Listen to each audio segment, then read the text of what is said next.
ఎందుకు దుఃఖపడాల్సి వచ్చింది? శల్యుడు ఉత్సాహపరచలేదు కనుక. శల్యుడు ఉత్సాహపరచలేదు కాబట్టి కర్ణుడంతటి వాడు డేలపడిపోయాడు. అయితే అర్జునుడు ఆయన డేలపడ్డాడు, నాకు యుద్ధం ఉందన్నాడు.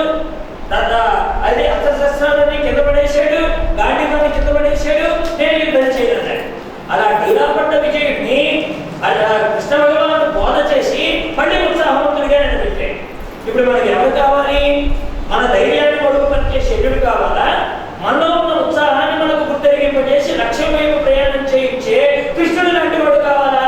మనం ఎంచుకునే దాని మీదనే మన యొక్క లక్ష్యం ఆధారపడి ఉంటుంది, మన భవిష్యత్తు ఆధారపడి ఉంటుంది. అందువల్ల దుఃఖం వచ్చినప్పుడు నువ్వు ఎవరి దగ్గరికి చేరాలి అంటే నీ ఆత్మస్థైర్యాన్ని పెంపొందింపజేసి నీ శక్తిని నీకు గుర్తు చేసేటువంటి మహాత్ముల దగ్గర చేరితే నీ స్థితి ఏమిటో నీకు తెలుస్తుంది. అంతేగాని నువ్వు చేయలేవు, నీకు అది వల్ల కాదు, నువ్వు నీ అంతటి వాడికి అది పెద్ద భారం అయిపోతుంది అని ఇలాంటి మాటలు చెప్పారనుకోండి, ఉన్న ఉత్సాహం కూడా నీరైపోతుంది, చేరుకోవలసిన గమ్యాన్ని చేరుకోలేడు. అన్నయ్య ప్రయత్నం చెయ్యండి, మానవుడికి ఏది రాదు. ఇంట్లో అన్నీ ఉంటాయండి, నీళ్లు ఉంటాయి, బియ్యం ఉంటుంది, గ్యాస్ ఉంటుంది, వండడానికి కావలసిన అన్నీ మనకి ఇంట్లో ఉన్నాయి. కానీ వండడానికి బద్ధకం వచ్చిందనుకోండి, ఏమైనా నీళ్ళలారా రోజు పోస్తున్నారు కదా, మీరు ఆ పాత్రలో చేరండి అని మీరు ప్రతినాడండి పాత్రని పోతాయా? నేనే పోయాలా బియ్యమా? అవి అక్కడ గోతంలో ఉన్నావు కదా బస్తాలో, కాస్త ఒక గిద్ద వెళ్ళి ఆ దాలో పోసుకో అంటే పోతున్నా? వెళ్ళవు. అంటే కారణం ఏంటి? అన్నీ ఉంటాయి, కానీ అన్నీ ఉన్న వాటిని మనం ఉపయోగించుకోవడానికి మనలో ఉత్సాహము, శక్తి ఉండాలి. అలాగే భగవంతుడు మనకు అన్నీ ఇచ్చాడు, అన్ని ఇంద్రియాలు ఇచ్చాడు. అయితే మనం ఏం చేస్తున్నాం? సోమరితనం అలవాటు చేశాం ఇంద్రియాలు. భక్తి దగ్గరికి వచ్చేటప్పటికి సోమరితనం అలవాటు చేశాం. 5ంటికి లేవాలంటే ఏం లేదులే, ఇప్పుడు 7ంటికి లేస్తే ఎవరు కొట్టబోయారు కనుక, ఎవరు వచ్చి చూడబోయారు కనుక అని మన ఇంద్రియాలకు మనమే సోమరితనాన్ని నేర్పుతున్నాం. అలా నేర్పిన ఇంద్రియాలు మనం మాట వింటాయా? 7ంటి దాకా అన్నావు కదా, 10ంటి దాకా పడుకుంటాను ఏమనుకోకని మళ్ళీ మనకే బుద్ధి చెప్తాయి ఇంద్రియాలు. కాబట్టి జాగ్రత్త అవసరం. ఉత్తిష్టత, జాగ్రత్త, ప్రాప్యవరాన్ని బోధత అని మనకి వివేకానంద స్వామి వారు మహామంత్రం చెప్పారు. 4ంటికి చేయాల్సిన పనిని 4:15కే మొదలెట్టేసే అన్నాడు. ఎందుకంటే ఉత్సాహం, అక్కడ నీరసపడిపోతే జీవితం ముందుకెళ్ళదు. అందుకని ఉత్సాహంగా ఉండవలసిన నీవు ఇలా బాధపడుతున్నావు. మనస్సుకు దగ్గరైన వాడు దూరం అయితే ఎవరికైనా ఇంతేనయ్యా. వేదాంతం చెప్పడం తేలికంటే అది ఆచరణలోకి వచ్చేటప్పటికి దుఃఖం. మా గురువు గారు చెప్పేవారు, ఎవరైనా వెళ్ళిపోయినప్పుడట వీళ్ళు భగవద్గీత ఎప్పుడు చదివారో తెలియకపోయినా కానీ భగవద్గీత కంటే గొప్పగా చెప్తారు ఓదార్చడానికి వెళ్ళిన. ఏమనుకోకు, పోయేవాడు ఎప్పుడైనా పోవాల్సిందే కదా, మనం కూడా వాళ్ళు పోయేవాడమే కదా, వాడు మాత్రం పోయేటప్పుడు తీసుకెళ్ళారు కనుక అని బ్రహ్మాండంగా బోధ చేస్తాం. అప్పుడు ఆడుతుందట, ఎన్నైనా చెప్తారే వదిలే, చచ్చిపోయింది మా ఆయన కానీ మీ ఆయన కాదు. ఇది ఎప్పుడు అంటే అక్కడ అది కూడా జరిగినప్పుడు, ఇంట్లో దుఃఖం వచ్చినప్పుడు కూడా వేదాంతం ఎందు మనసు నిలబడగలిగితే అప్పుడు నిజమైనటువంటి ఆ లక్ష్య సాధనకి ముందుకు అడుగు వేస్తాయి. మరి ఇలాంటి వేదాంతం ఎదుటి వాడికి చెప్పడానికేనా మనకు కాదా అంటే అది మనకు కూడా ఉపయోగించుకున్నప్పుడే అది నిజమైనటువంటి ప్రయోజనం. అందుకని లక్ష్మణుడు అంటున్నాడు, అన్నయ్య చెప్పేది ఏమనుకోకు, ఇది చెప్పడం ఎవరికైనా తేలికే. మళ్ళీ నేనేదో చెప్పేశాను, రాముడు ఏదో వినే స్థితిలో ఉన్నాడని రాముడిని తక్కువగాను తనను తాను ఎక్కువగాను చూసుకునేటువంటి ఆలోచన అక్కడ లక్ష్మణుడు చేయలేదు. ఇది మనం నేర్చుకోవాలి. లక్ష్మణుడు అంటున్నాడు, అన్నయ్య నేనేదో చెప్పేశానని ఏదో పెద్ద వేదాంతులాగాను మీరేదో వింటున్నారు కదా అని మిమ్మల్ని తక్కువ వారిగానే నేను భావించడం లేదు సుమా. మనస్సుకు దగ్గరమైన వాడు దూరం అయితే ఎవరికైనా ఇలాగే ఉంటుంది, కానీ కృంగిపోవడం అనేటువంటిది మాత్రం మంచిది కాదు. నీ బుద్ధి నిర్మలమైనది అన్నాడు. అంటే అర్థమేమిటి? మలము లేనటువంటి బుద్ధి కావాలి. బుద్ధికి మట్టిని పట్టకూడదు. మానవుడు భావదారిద్ర్యాన్ని అనుభవించకూడదు. బాహ్య దారిద్ర్యం ఉండొచ్చు కాక, బాహ్య దారిద్ర్యం పోతుంది కానీ భావదారిద్ర్యం పోతుంది. గుర్తుపెట్టుకోండి. ఇప్పుడు బాహ్య దారిద్ర్యం అంటే ఒక ఆయన వస్త్రాలు ఇవ్వండి, మనం చదివించామనుకోండి, ఆ వస్త్రాలకు సంబంధించిన దరిద్రం పోతుంది. కానీ భావదారిద్ర్యం ఉంటుందండి ఒకటి. అంటే ఆ ఇచ్చిన తర్వాత ఇది ఏ రంగుది, ఇది నాకు పనికి వస్తుందా, ఎన్నాడు పనికి వస్తుంది, దీంతో నా రోజంతా వెళ్ళిపోతుందా, మళ్ళీ ఇంకొకరు యాచ ఎప్పటికైనా సరే జీర్ణమైపోయేవే కదా అని అవి తీసుకెళ్ళి మళ్ళీ కింద పడేసేసి ఎప్పుడు చిరిగిన బట్టలతో వచ్చాడు అనుకోండి, ఎవరా నేను బట్టలు ఇచ్చాను కదా ఈరోజు పట్టుకురాలేదేమని అంటే ఏర్పాటు అంటాడు. ఏమంటే ఒక వేళ చెప్తాడు మళ్ళీ ఏమంటే ఎనకాలం ఉంటాయా, ఏమైనా ఇచ్చాను కదా ఇప్పుడు ఆ భావదారిద్ర్యాన్ని తొలగించుకోవచ్చు కదా అంటే మానవుడికి భావదారిద్ర్యం పోతే కానీ బాహ్య దారిద్ర్యం పోతుంది. భావదారిద్ర్యం అనేటువంటిది చాలా లోతుగా ఉంటుందండి, అది అంత తేలిగ్గా పోదు. ఒక గురువు గారి దగ్గరికి ఒక శిష్యుడు వెళ్ళి గురుగారు ఖర్చు లేని పూజ చెప్పండి అన్నాడట. ఖర్చు లేని పూజ, పూజ కావాలి డబ్బులు ఖర్చు కాకూడదు, తేలిక పూజ చెప్పండి అన్నాడు. పోనీ ఆయన డబ్బు లేనివాడా బోర్డంత ఆస్తిపరుడు, బోర్డంత ఆస్తిపరుడు ఉండి తక్కువ పూజ చెప్పాలని వచ్చాడండి. గురువు గారిని అడగడానికి వచ్చాడు. గురువు గారు అన్నారు, నేను ఆయన అయితే నీకు మానసిక పూజ చెప్తాను చేసుకుంటావా, డబ్బు ఖర్చే ఉండదుగా అన్నాడు. మళ్ళీ అక్కడ కూడా ఈ పైసా ఖర్చు ఉండదురా శుభ్రంగా చేసుకోవచ్చు, అంతే ఖర్చు లేని పూజ ఎంతసేపు అయినా కూర్చుంటారన్న. కూర్చున్న తర్వాత అబ్బాయి భగవంతుడు వచ్చాడు, అనుకున్నాను గురువు గారు పీట వెయ్యి అన్నాడు. ఏ పీట వేయమంటారు, వెండిది వేయమంటారా, చక్కది వేయమంటారా, బంగారం వేయమంటారా, వేయడానికి కూడా భావదారిద్ర్యమే వీడి కల్లో అండి. ఇలలో కాదు, ఇలలో బంగారం ఏమంటే కొనండి 1000 నేను ఎక్కడ తెస్తాను అనొచ్చు. పోనీ వెండిది ఏమంటే పోనీ తుల 1000 రూపాయలు ఉంది కదండి అది నేను ఎక్కడ తెచ్చేది అనొచ్చు. పోనీ చక్క వేయడం ఏమంటే కనీసం అట్లీస్ట్ 300 ఉంటుంది కదండి చక్క నేను ఎక్కడ తెచ్చేది అనొచ్చు. నువ్వు భావంలో అనుకోపోయా అంటే వాడు ఆ భావానికి కూడా దరిద్రం. ఏ దరిద్రం, ఏదయ్యాలి నీకు వచ్చింది అన్నాడు. ఓ అధమానము 300 చక్క పెట్టు వేస్తాను ఏంటి, ఏది భావంలోనే దాని కూడా మళ్ళీ 7 నిజమైన చేసినట్టుగా. సరే అనుకున్నాను గురువు గారు అంటే రాముడు వచ్చాడే కూర్చున్నాడు అనుకో, రాముడు వచ్చాడు కూర్చున్నాడు అనుకున్నాను. అనుకోవడానికి ఏముంది దరిద్రం అనుకున్నాడు. ఆ తర్వాత మళ్ళీ ఆర్కేమో బాధ్యమో అన్ని ఇచ్చేసేటప్పుడు ఆఖరికి చివరికి వచ్చేటప్పుడు అష్టోత్తరం పూర్తయ్యి నివేదన పెట్టమన్నాడు. ఏ నివేదన పెట్టాలి, భావంలోనే. కానీ చక్కెర పొంగల్ అయితే కేజీ 500 ఉంటుంది, పులిహోర అయితే 400 ఉంటుంది, ఇంకా 700 చీడి పంపేస్తే ఇంకో కిలో 1000 రూపాయలు అవుతుంది. ఇలాగన్నీ లెక్కలు వేసుకుంటూ ఏం పెట్టమంటారు గురువు గారు అన్నాడు. ఇప్పుడు ఎందుకు మేము పెడదాం అనుకున్నాడు. తక్కువలో తక్కువ ఏం తక్కువ ఉంటే చెప్పండి, అది ఊహించుకుంటాను అన్నాడు వీడు. దాన్ని ఊహించుకోవడానికి కూడా మళ్ళీ తక్కువలో తక్కువ కావాలి. అప్పుడు అన్ని ఆలోచిస్తే కనీసం పాలైనా పెట్టకపోతే బాగుండదు కదా అని పాలు అనుకోవాలన్నాడు. ఏం నీళ్ళు పెడితే సరిపోదా గురువు గారు, భావాన్ని కూడా తెలుసుకోండి అక్కడ. అరే అనుకోరా, నువ్వు పన్నది కాదు కదా అనుకో. అనుకున్నారు గురువు గారు. అరే వట్టి పాలు పెట్టకూడదు, అందులో పంచదార వేయాలి అన్నాడు. వీడు అడిగాడు, ఎన్ని చెంచాలు వేయాలి గురువు గారు, 1, 2, 3, 4 చెప్తే వేసేస్తాను. సరే నీ ఇష్టం ఆయన, నీ భావానికి ఎలా తోస్తే అలా వేయాలి. కళ్ళు మూసుకొని నివేదన చేస్తున్నాడు. అరే కళ్ళు తెరిచేసాడు. ఏమన్నా ఏం కోప మునిగింది అన్నాడు గురువు గారు. ఏమండి నేను 2 చెంచాలు వేద్దాం అనుకోండి, పొరపాటు 3 చెంచాలు పడిపోయిందండి, ఇప్పుడు ఆ పంచదార ఎట్లా తీయాలి అని అడుగుతున్నాడండి. పొరపాటు చేసేసానండి గురువు గారు, నేను 2 వేద్దాం అనుకుంటే 3 పడిపోయింది, ఆ 3వ పడిందని నేను ఎలా బయటకు తీయాలి. అప్పుడు అనుకున్నాడు అసలు నేనంటే వాడికి పూజ చెప్పడం నాకు తక్కువ పని. ఇది భావదారిద్ర్యం అండి. బాహ్య దారిద్ర్యం పోతుంది, భావదారిద్ర్యం పోదు. అందుకని మానవుడు ముందు భావదారిద్ర్యాన్ని మానుకోవాలి. భావదారిద్ర్యం ఏమిటి, నేను తక్కువవాడిని, నేనేం చేయలేని వాడిని, నాకేం రాదు, నేను భగవంతుడిని చేరడానికి అనర్హుడిని, నాకు భగవంతుడిని చేరడానికి కావలసిన గుణాలు నాలో లేవు అని అనుకోకూడదండి. ప్రయత్నం చేయాలి. ఆ ప్రయత్నం ద్వారా మన బుద్ధికి పట్టినటువంటి మాలిన్యం ఏదైతే ఉందో దాన్ని తొలగించుకునే ప్రయత్నం చేయాలి. అందుకని ముందు బుద్ధి మాలిన్యాన్ని తొలగించుకున్నవాడే గొప్పవాడు అవుతాడు. లక్ష్మణ స్వామి చెప్తున్న మాటలు చూడండి ఎంత అద్భుతంగా. ఇప్పుడు చూడండి, ఒక గురువు గారి దగ్గర శిష్యుడు విద్య నేర్చుకున్నాడు అనుకోండి. ఇప్పుడు ఈ గురువు గారు కాలంలో ఏదో మర్చిపోయాడు, నటిస్తున్నాడండి గురువు గారు నటిస్తున్నాడు. ఎలాగా, ఏదో మంచి శ్లోకం మర్చిపోయినట్టుగా నటిస్తున్నాడు. వెంటనే పక్కనున్న శిష్యుడు అందించాడు గురువు గారు. దాని తర్వాత ఇది కదా, దాని అర్థం ఇది కదా అంటే ఇప్పుడు గురువు ఎంత ఆనందపడతాడండి.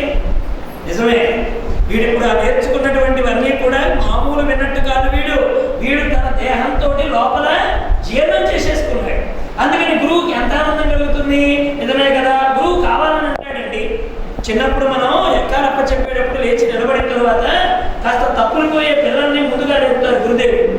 లేపి వరే 2 ఏళ్ళు ఎంతరా అంటాడు. వాడు అంటాడు 2 ఏళ్ళు 14 అండి అంటాడు. కానీ గురువు వాడిని పట్టి ఊపుతాడు. ఒరే ఎక్కడ చదివారా, 2 ఏళ్ళు 16 కదా, నువ్వేంటి 14 అంటావు అనగానే వాడు అస్తవ్యస్తంగా చదివిన వాడైతే బుర్రగొప్పుకుంటాడండి. నిజమే కదా, 2 ఏళ్ళు 16 ఏమో కదా, లేకపోతే గురువు గారు గారు ఎందుకు చెప్తారు అలాగా అని కాస్త వాడు ఏదో రాత్రి టికెట్ కొట్టినట్టుగా 14 అన్నోడు కాస్త నిజమే గురువు గారు 16 అంటాడు. ఇప్పుడు వీడు చదివేంత గురువు గారికి అర్థమైపోయింది కాదు, ఇది 2/14 అని నిశ్చయాభిప్రాయం కలిగిన వాడు గురువు దగ్గర వాదిస్తాడు. అదేంటంటే ఎలా అంటారు, మీరు చెప్పింది నేను పాటికి 10 మార్లు చదివాను, 4-5 సార్లు రాశాను, ఇంటికి వచ్చేటప్పుడు కూడా మా అమ్మతో అప్పచెప్పించుకొని వచ్చాను, 2/14 అని మా అమ్మ కూడా ఒప్పుకుంది, మీరు రాసిన పుస్తకంలో అలాగే ఉంది, మీరు 16 అంటారేంటి గురువు గారిని ఎదురు తిరుగుతాడు. అప్పుడు గురువు ఏమంటాడు, ఆయన నువ్వు చదివింది యథార్థమైన చదువా కాదా అని తెలుసుకోవడానికి పరీక్ష పెట్టానే కానీ 2/14 అనే సంగతి నాకు తెలియదా. అలాగే ఏడుపు మానవుడికి ఉండకూడదు, బుద్ధి చాచర్యాన్ని ఉండకూడదు, బుద్ధిని నిర్మలతతో ఉంచుకోవాలి. ఇవి నారాయణుడికి చెప్పాలండి మనం, ఇవి పరమాత్మకి చెప్పాలా? కానీ పరమాత్మ ఎందుకని వింటున్నాడు, అంతకు ముందర ఈ లక్షణాలన్నీ లక్ష్మణస్వామిలో ఉన్నాయి గనక, అప్పుడు ఇదే బోధని రామచంద్రమూర్తి లక్ష్మణస్వామికి చేశాడు గనక, ఇప్పుడు ఆ బోధని ఎంతవరకు తన జీవితంలో ఆచరణలో పెట్టుకున్నాడనేటువంటిది కూడా ఒక పరీక్ష. అందుకని రాముడు దుఃఖపడుతున్నట్టుగా, లక్ష్మణుడు ఓదారుస్తున్నట్టుగా ఆ లక్ష్మణుడి యొక్క మాటలు ఇప్పుడు రామచంద్రమూర్తికి అలా ఇది బోధ రూపంలో మనకు అందిస్తూ స్వామి వింటూ ఉండగా మనకు ఒక ఆనందం కలుగుతుందన్నమాట. అందుకని మానవుడు బుద్ధి నిర్మలం చేసుకోవాలి. కష్టం కలిగినంత మాత్రానికే ఆలోచనలు మసకబారిపోతే ఎలాగా? ఏదో చిన్నపాటి కష్టాలు వస్తుంటాయి పోతుంటాయి కాలంలో, అటువంటి వాటికి జీవితం అంతా ఏదో అయిపోయినట్టుగా బాధపడాలా చెప్పు? దుఃఖంలోనే ఉండిపోతే ఏం చేయాలో తోచదు.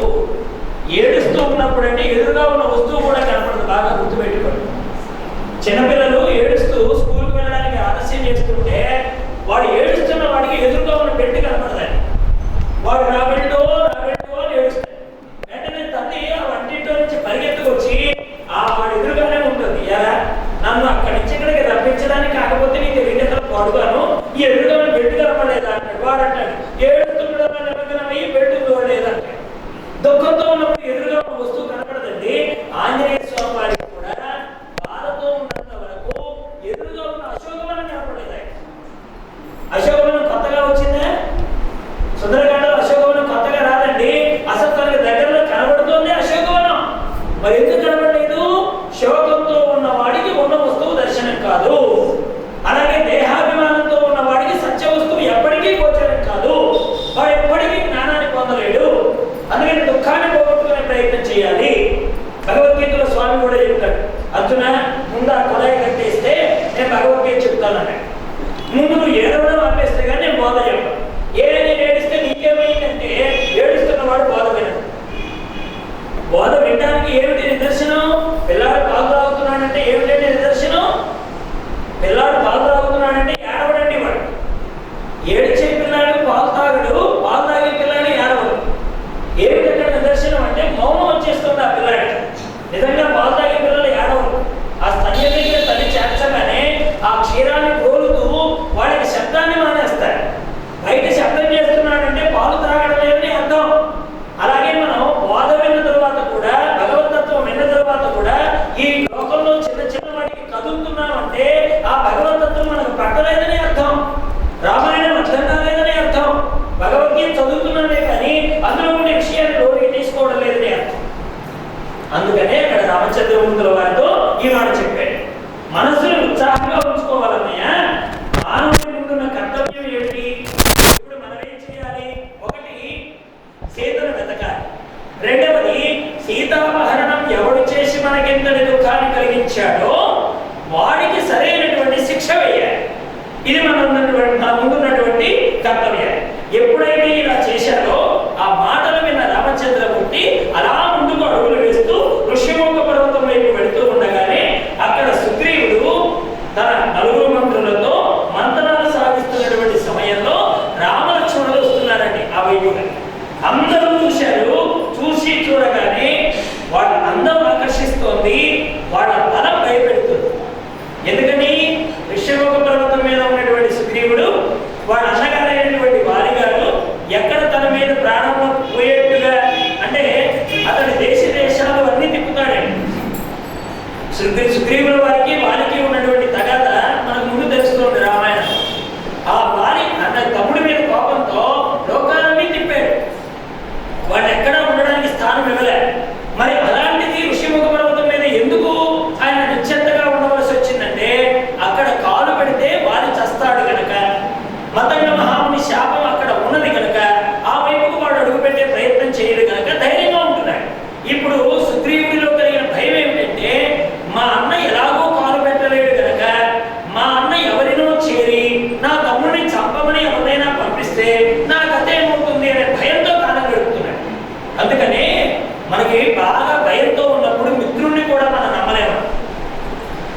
బాగా భయంతో ఉన్నాం అనుకోండి, మనకు సహాయం చేసేవాడిని కూడా మనం నమ్మం.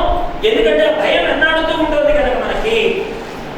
అప్పుడు సుగ్రీవుడు అక్కడ ఉన్న వాళ్ళతో చెప్పారు, నన్ను చంపడానికి వస్తున్నారేమో, బహుశా వారు పంపించాడేమో, ఏమో. అందరూ పారిపోయారు, చెట్టు పుట్ట కొండ కోన పట్టుకు తిరిగారు, అందరూ దాక్కున్నారు, మరో గిరిశిఖరం చేరడానికి చూస్తున్నారు. కానీ అక్కడ వాళ్ళకి కాళ్ళు నిలబడాలనేటువంటి ధైర్యం పోయింది అక్కడ ఉన్న వాళ్ళందరికీ. ఆ సమయంలో సుగ్రీవ భయపడకు అని ఒక శబ్దం వినపడిందండి. తుము రక్షక కాహు కో డరనా. మనకు హనుమాన్ చాలీసాలో అద్భుతమైన మహామంత్రం అండి. నువ్వు నాకు రక్షకుడిగా ఉండగా నేనెందుకు భయపడాలి? మనకెందులో భయం ఉందనహో హనుమంతుడు మనవాడై ఉండగా అని అంటాడు లక్ష్మణీయుల వారు. మనకు భయం ఎందుకండి? హనుమంతుడు మనవాడై ఉన్నాడు, అటువంటి స్వామి మనవాడై ఉన్నాడు. లోకమిది అగ్నిపర్వత భీకరము ఏ క్షణమున పృథివీ ఇంతింతరవునో ప్రోవదిక్కు నీవే కదవో మహాత్మా అభయ వీరాంజనేయ బ్రహ్మర్షికేయ. ఆయన రాసుకున్న పద్యాలండి. లక్ష్మణేంద్రుల వారి తండ్రి గారు సీతారామేంద్రుల వారు హనుమంతుడి మీద రాసుకున్నటువంటి పద్యాలు. లోకమిది అగ్నిపర్వత భీకరము. మనం అనుకుంటున్నాం, నేను బస్ మీద కూర్చున్నాను, నేను పీట మీద కూర్చున్నాను, నేను భూమి మీద కూర్చున్నాను అంటే ఆంజనేయుడు ఏం చెప్పాడంటే మనం అందరం పెద్ద అగ్నిపర్వతం మీద కూర్చున్నామంటే మనకు తెలియదు. ఏమిటి అగ్నిపర్వతము? మృత్యువు అనేటువంటి ఒక పర్వతం. మృత్యు అనే పర్వతం మీద అందరం కూర్చొని ఉన్నామండి, ఎవరిని వదిలిపెట్టలేదు. మీరు అనొచ్చు, మరి 3 అంతస్తులండి అంటే 3 అంతస్తులు ఉంటే మృత్యువు రాదా? ఒక్కొక్కటి అంటారు మాది 10 అంతస్తులండి, 10 అంతస్తులు ఉంటే మృత్యువు రాదా? అక్కడికి పూరి గుడిసిలో ఉంటున్నానండి, అక్కడికి రాదా మృత్యువు? అంటే మనందరం దేని మీద కూర్చొని ఉన్నాం? మృత్యువు అనే దాని మీద కూర్చొని ఉన్నాం. ఏ క్షణమున పృథివీ ఇంతింతలవునో ఆ మృత్యువు అనేది వచ్చినప్పుడు పేద ధనిగా ఉన్నాడు లేనాడనే తేడా మృత్యువు ఉండదండి. అది ఎప్పుడైనా పగిలిపోతుంది, దాంట్లో మనం భస్మం కావాల్సిందే, వెళ్ళిపోవాల్సిందే మృత్యువులోకి. కావ దిక్కు నీవే కదా ఓ మహాత్మ, రోగగల దిక్కు నీవే కదా, మమ్మల్ని రక్షించేవాడు ఎవరున్నారయ్యా నువ్వు తప్ప. అభయ వీరాంజనేయ బ్రహ్మర్షికేయ. ఓ వీరాంజనేయ, ఓ బ్రహ్మర్షి చేత నుతింపబడినటువంటి ఓ దేవ, నువ్వు తప్ప నాకు ఎవరున్నారయ్యా? అడుగనేది పెట్టదు అమ్మయు, అడుగకున్నను పెట్టు స్వామివి నీవని పెద్ద బిరుదు, అడిగినను మిన్నకుండుట నీ కౌనటయ్య అభయ వీరాంజనేయ బ్రహ్మర్షికేయ. ఆయన రాసుకున్న పద్యాలండి, ఎంత అద్భుతమో మహానుభావుడు. హనుమంతుడి మీద భక్తితో ఒక్కొక్క పద్యం ఒక్కొక్క మంత్రం అండి. అడుగనేది పెట్టదు అమ్మయు. లోకంలో తల్లులు ఉంటారట, అడిగితేనే పెడతారట. అడుగునదే పెట్టదు అమ్మయు, అడగకున్నను పెట్టు స్వామివి నీవని పెద్ద బిరుదు. ఆంజనేయ స్వామి వారికి ఒక బిరుదు ఉందటండి. ఏమిటా బిరుదు? అడగకున్నా మనకు పెడతాడట. ఇలా చెయ్యి చాచి నేను అడుగుతున్నానే, అడిగినను మిన్నకుండుట నీకు ఉన్నట్టయ్యా. ఏమయ్యా నేను అడుగుతున్నానే నన్ను కావమని, అలా మిన్నకుండటం నీ బిరుదుకి నీకున్నటువంటి బలానికి తగినదైనా అభయ వీరాంజనేయ బ్రహ్మర్షికేయ. ఇంకో మాట ఉందండి, యత్రాస్తి మోక్షో నహి తత్ర భోగః, యత్రాస్తి భోగో నహి తత్ర మోక్షః, శ్రీ మారుతి సేవేన తత్పరాణః భోగచ్చ మోక్షచ్చ కరస్తయేవ. పరాశర సంహితలో ఆంజనేయ స్వామి వారి గురించి అద్భుతమైన శ్లోకం చెప్పారని మహానుభావుడు. ఏమిటట అంటే, ఎక్కడ మోక్షం కోరుతామో అక్కడ భోగానికి తాగుతుందని, ఎక్కడ భోగాన్ని అనుభవిస్తామో అక్కడ మోక్షం ప్రస్తావన ఉండదు.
అద్భుతమైన పేరు పెట్టాడండి తులసీదాస్ గారు. అయ్యా, ఎక్కడైనా ఓ భవనంలోకి వెళ్ళాలంటే ఆ భవనంలోకి ప్రధానమైన ద్వారం ఎంత ప్రధానమో ఎంత అవసరమో అందరూ రామచంద్రమూర్తి యొక్క దర్శనం కోసం వెళుతున్నారు కదా, వాళ్ళందరికీ అనుమతి ఇవ్వడానికి నువ్వు ద్వారం దగ్గర నిలబడతావు అని చెప్పారు. ఇప్పుడు మనం ఎవరికి తెలియాలి? హనుమకు తెలియాలి. ఒకవేళ రాముడికి తెలియకపోయినా మనం భక్తులమని హనుమ చెప్తాడండి. రామచంద్ర, ఇతడు నీ భక్తుడయ్యా, నువ్వు చేర్చుకోవచ్చు అని చెప్తాడు. విభీషణుడు అలా చేర్చుకోబడ్డవాడే రామాయణంలో, సుగ్రీవుడు కూడా అలా చేర్చుకోబడ్డవాడే రామాయణంలో. అంటే మనందరం ముందుగా ఎవరి యొక్క అనుగ్రహాన్ని పొందాలి అంటే ఆంజనేయుడి యొక్క అనుగ్రహాన్ని పొందాలి. ఆయన అనుగ్రహాన్ని పొందాలంటే ఏం చేయాలి? ఆయన ఏం చేశాడో మనం అది చెయ్యాలి. ఏం చేశాడు ఆయన? రామనామ సంకీర్తన చేశాడు. రామ రసాయన తుమరే పాస సదా రహో రఘుపతికే దాస. ఎప్పుడైనా ఆయనకి ఏది ఇష్టమట? రామచంద్రమూర్తి పాదాల దగ్గర ఉండడం ఇష్టమట. రామచంద్రమూర్తి పాదాల దగ్గర ఉండడం మనకు చాలా ఇష్టం. ఇప్పుడు చూశారు కదా ఎంత స్వామి ఇలా ఒదిగిపోయి కూర్చున్నాడో. లోకంలో ఒక్కరోజు భగవంతుడి దగ్గర చీపిని పట్టుకొని గుళ్ళో కూలుస్తామో లేదో, నేను లేకపోతే కూర్చోవాడు లేదు ఒక్కరోజండి. అదే శ్రీరామనవమి రోజున ప్రసాదం చేసే అదృష్టం కలిగితే నేను కాబట్టి పెట్టానండి. మొన్న వాళ్ళు చేస్తే సరిపోలేదు పోయిన సంవత్సరం నేను చేస్తేనండి వచ్చిన వాళ్ళందరికీ కింద పట్టుకెట్టానండి, ఇంకా మిగిలిపోయింది కూడా వెళ్తాను. నేను అలా పెట్టానండి ప్రసాదం, నేను లేకపోతే అమ్మాజీ పెట్టాను రాముడు ఏమైపోయేవాడు. అంటే మన భక్తి అనేది ఏం చేస్తుందంటే అక్కడ కూడా నేను అని ఒక అహంకారం చేస్తుంది. భగవంతుని పట్ల చేసిన ఏ కించిత్తు సేవ అయినా సరే ఇది ఆయన అనుగ్రహంతో నాకు ప్రసాదింపబడింది అనుకోవాలి కానీ నేను పెడితే రాముడు తింటున్నాడనే భావనకు వెళ్ళిపోకూడదు. రాముడు ఇంతమందికి పెట్టే భాగ్యం నాకు కలిగిస్తున్నాడు అనుకోవాలి కానీ నేను పెడితే రాముడు తింటున్నాడు అనుకున్నాం అనుకోండి, అదే భక్తి అవుతుంది. అందుకని స్వామివారు ఎవరండి? రామ రసాయన తుమరే పాస. మరి ఎక్కడున్నాడు ఆయన అంటే అక్కడ ఒళ్ళో అక్కడ స్వామివారు ఒదిగిపోయి అలా కూర్చుండిపోయాడు ఆంజనేయ స్వామివారు. పట్టాభిషేకం అప్పుడు చెప్పుకుందాం. ఇంకా హనుమంత్ వైభవం చాలా అద్భుతంగా ఉంటుందండి. హనుమంతుడు ఎందుకు అలా కూర్చున్నాడు, ఆయన మనకేం నేర్పుతున్నాడు, అక్కడ అభయం ఇచ్చాడండి సుగ్రీవుల వారికి. ఎందుకు అలా భయపడకు, వారికి పర్వతం మీదకు రాలేదు కదా అని అడుగుతాడు. మానవుడికి స్వాంతన కలిగించే విషయం చెప్పాలి. ఈ మధ్య ఇప్పుడు వాట్సాప్లో ఎక్కడో చూశాను, ఎక్కడైనా సరే ఇతర దేశాల్లో జబ్బు వచ్చిన వాళ్ళ దగ్గరికి పోతే కాస్త ఓదార్పు మాటలు మాట్లాడతారండి. అదే మన ఇండియాలో ఏం మాట్లాడతారో తెలిసిన, మన ఈ మధ్య మా బంధువు ఈ రోగం వచ్చి పోయాడు, మనం పరామర్శకెళ్ళి వాడితో మాట్లాడమంటే ఎలా ఉంటాయంటండి. ఈ మధ్య మొన్ననే నువ్వు తిరిగినట్టే తిరిగాడు. 2 రోజుల క్రితం ఇలాగే జ్వరం వచ్చిందని ఐసీయూలో పడ్డాడు. 3వ రోజు పోతే మర్చిపోయాడు. ఇప్పుడు వాడికి భయం, నేను కూడా అలాగే పోతానేమో. 4 రోజులు బతికేవాడు 2 రోజులకే డబ్బా కట్టేస్తాడు. అంటే మన మాట ఎదుటి వాడిని బ్రతికించాలి. లోకంలో ఈ మాట మీదే లక్ష్మి ఉంటుంది, ఈ మాట మీదే నరకం ఉంటుంది, ఈ మాట మీదే ధైర్యం ఉంటుంది. ఎదుటి వాడికి ధైర్యం కలిగించేలా మాట చెప్పాలి కానీ వాడి అధర్మాన్ని నింపేసి వాడి ధైర్యాన్ని చంపేసే మాటలు మాట్లాడకూడదు. వారి ఇక్కడికి రాలేదు కదా అన్నాడు. అంటే అక్కడ అర్థం ఏంటి? ఇప్పుడు సుగ్రీవుడికి కొద్దిగా ధైర్యం వచ్చింది వారి కాదు కదా, ఎవరో వ్యక్తి కదా, నేనెందుకు అంత ధైర్యపడి పడిపోవాలి అనేటువంటి ధైర్యం వచ్చింది ఆ మాట. ఇంకేమన్నాడు? కంగారెందుకయ్యా, మాకు ధైర్యం చెప్పవలసిన ప్రభువు కదా నీవు కంగారు పడితే మేమేం కావాలి. ఇప్పుడు కాస్త ధైర్యం వచ్చింది, నిజమే కదా, వచ్చింది వారి కాదు కదా అని సుగ్రీవుడు అనుకున్నాడే కానీ ఒకవేళ వారి రాకపోవచ్చేమో కానీ వారి పంపితే వచ్చిన వాడు అయి ఉండొచ్చు కదా. ఎప్పుడైతే ఈ శంక కలిగిందో వారి సామాన్యుడు కాదు హనుమంత. చూడండి, వారి యొక్క ధైర్యాన్ని వారి యొక్క బలాన్ని పొగుడుతున్నాడు. ఎందుకంటే తమ్ముడు కదా, ప్రకరణను చూసిన వాడు కదా, అసలు వారి సామాన్యుడు అనుకుంటున్నావా? ఆయన రాలేదు కాబట్టి ఈ ఇద్దరిని పంపాడేమో, ఆ వచ్చేవాడిద్దరు వారి పంపితే వచ్చిన వాడేమో, మన జాగ్రత్తలో మనం ఉండాలి కదా. ఎందుకైనా మంచిది వాళ్ళ గురించి కాస్త ఆరా తీయని పంపించాడు. అప్పుడు హనుమంతుడు సన్యాసి వేషంలో శ్రీరామ లక్ష్మణుల ముందు చేతులు జోడించి ఇలా అనడం మొదలు పెట్టాడు అని చెప్పాడు వాల్మీకి మహర్షి. మీరు బాగా గుర్తుపెట్టుకోండి, రామాయణం హనుమ తన రూపాన్ని మార్చుకుని రాముడి దగ్గరికి వెళ్ళాడు. యథార్థమైన రూపంతో అమ్మ దగ్గరికి వెళ్తాడు. రూపధరి సియహి దిఖావా వికట రూపధరి లంక జరావా.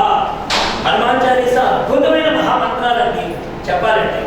కనీసం అదన్నా మనం నేర్చుకుంటే మన జీవితంలో రామాయణ పారాయణం చేసినంత పుణ్యం, 24,000 శ్లోకాలు చదివితే ఎంత పుణ్యమో హనుమాన్ చాలీస అర్థసహితంగా భావన చేస్తే అంత పుణ్యం.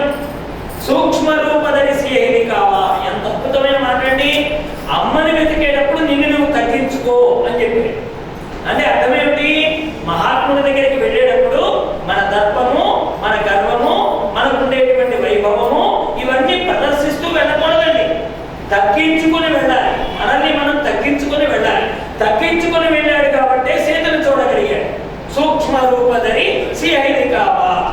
మరి అలాగని అన్నింటి దగ్గర తగ్గుంటామన్నాడా? భీమ రూపధరి అసుర సంహారే. ఎవడైనా రాక్షసులు వచ్చి నీ ఎదురుగా నిలబడ్డప్పుడు వాడి చుట్టుపట్టుకు 4 దన్నాల్సిందే. అంతేగాని తల ఉంచుకొని ఎడమన్నారు కదా అని కామం దగ్గర తల ఉంచుకొని ఎడతానండి, క్రోధం దగ్గర తల ఉంచుకొని ఎడతానండి. అబ్బాయి వంచవలసిన చోట తల వంచు, ధైర్యంగా నిలబడవలసిన చోట నిలబడి ఎదుటి దానికి సమాధానం చెప్పు. అది కామమైన, క్రోధమైన, లోభమైన ఎదురుగా ధైర్యంగా నిలబడి సమాధానం చెప్పగలగాలి. అటువంటి ధీరోదాత్తుడు ఆంజనేయుడు. ఆయన ఎప్పుడైతే ప్రక్కల వచ్చి నిలబడ్డాడో సుగ్రీవుడికి బలం వచ్చింది. ఏమో కాస్త ఆరా తీయడానికి నువ్వు ఉన్నావు కదా, నువ్వు వెళ్ళి కనుక్కురా. ఎందుకంటే ఇప్పటిదాకా ఉన్నవాడు పలాయనం చిత్తగించాడు. ఇప్పటిదాకా మాట్లాడుతున్నవాడు వాడు చూడగానే పలాయనం చిత్తగించాడు. ఇప్పుడు నువ్వు ఉన్నావు కనుక వెళ్ళి ఆరాధి. మా గురువు గారు ఇక్కడ ఇంకో మాట చెప్పారు. తండ్రి దగ్గరైనా దొంగ వేషాలు వేసేవాడిని నమ్మొచ్చేమో కానీ తల్లి దగ్గర దొంగ వేషాలు వేసేవాడిని అప్పటికీ నమ్మకూడదు. తండ్రి దగ్గర మహావేషం వేసిన వాడు ఆంజనేయుడు, యథాప్రకారం తల్లి దగ్గర నిజ రూపంతో వెళ్ళాడు ఆంజనేయుడు. అంటే కాస్త మాట దాచుకునే లక్షణం అమ్మ దగ్గర ఉండొచ్చేమో కానీ, అయ్య దగ్గర ఉండొచ్చేమో కానీ అమ్మ దగ్గర ఉండకూడదు. యథార్థంగా వెళ్ళిపోతాడు అక్కడ స్వామి. అందుకని ఆంజనేయ స్వామి వారు ఓ సన్యాసి వేషంలో వెళ్ళాడు. అప్పుడేమంటున్నాడు? అయ్యా, ఎవరు మీరు? మీ రూపాల్లో రాజదేవి కొట్టొచ్చినట్టు కనబడుతోంది. మునివేషంలో ఉన్న మీరు రాజర్షులాగా కనిపిస్తున్నారే. ప్రకృతికి పరవశిస్తూ ఈ ప్రదేశానికే కొత్త శోభను చేకూరుస్తున్నారే. వల్కలాలు ధరించారు, సుదీర్ఘమైన భుజాలతో ధైర్యవంతులా సంచరిస్తున్నారు, మాటి మాటికి నిట్టూర్పులు విడుస్తున్నారు కనుక మీరు చాలా దూరం నుంచి ప్రయాణం చేస్తున్నట్టు నాకు అనిపిస్తుంది. ఆయుధాలు ధరించి ఉన్న మిమ్మల్ని చూసి మా మనచరాలు భయపడిపోతున్నాయి స్వామి. చూడముచ్చటైన రూపాలతో విరాజిల్లుతున్న మీరు, మీ రాక మాకు ఆనందాన్ని, ఈ వనానికి కొత్త శోభని తెచ్చింది. రాజ్యపాలకుల్లో ఉన్న మీరు మానవ రూపాల్లో సంచరిస్తున్న దేవతల మీ బాహువులు చూస్తుంటే ఆభరణాలు ధరించడానికి యోగ్యంగా కనబడుతున్నాయే. మరెందుకు మీరు ఏ ఆభరణాలు లేకుండా ఇలా ఖాళీగా కనిపిస్తున్నారు? మీ ఇద్దరిని చూస్తుంటే ఈ భూగోళం మొత్తాన్ని రక్షించగలిగిన సామర్థ్యం కలిగిన బాహుపరాక్రమం కలిగిన వాళ్ళగా అనిపిస్తున్నారు. మీ ధనములు 2 నిలబడ్డ వజ్రాయుధాలుగా కనిపిస్తున్నాయి. ఇంద్రుడి చేతిలో వజ్రాయుధం ఎంత శోభాయమానంగా వెలిగి భయాన్ని తీరుస్తుందో, మనకి ఆపద నుంచి గట్టెక్కించడానికి వజ్రాయుధం ఎంత బలమైనటువంటి ఆయుధమో మీ ధనస్సు అంత గొప్పవి. బొసగొట్టే పాములాగా కనబడుతున్నాయి. తలతలలాడేటువంటి మీ ఖడ్గాలు కుబుసు పిడిచిన పాములాగా కనబడుతున్నాయి. ఇంతగా నేను మాట్లాడుతుంటే మీరేం మాట్లాడడం లేదే అని మాట్లాడాడు స్వామివారు. ఇక్కడ చూడండి, ఆంజనేయ స్వామి వారు మాట్లాడిన ప్రతి మాటకి రామచంద్రమూర్తి ఇంకో భాషను చెప్తాడు. అంటే ఈయన మాట్లాడే విధానాన్ని బట్టి ఆయన గొప్పతనాన్ని అంచనా వేస్తారు. మనకి ఆంజనేయ స్వామి వారి యొక్క అష్టోత్తర శతనామాల్లో